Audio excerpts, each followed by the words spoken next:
Okay, this is the gold iPhone 5S, and it keeps trying to restart, then it turns off, and then keeps trying to restart, and it's been doing this for about 2 hours. I have no idea what's wrong with it, and yeah.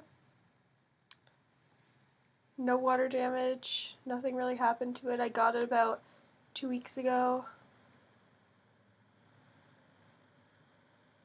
And it does this when it's charging, but when it's not charging, it stays a black screen. Well, most of the time, and then it keeps doing this.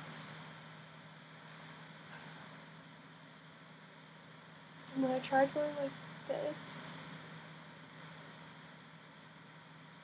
Try and restart the whole device.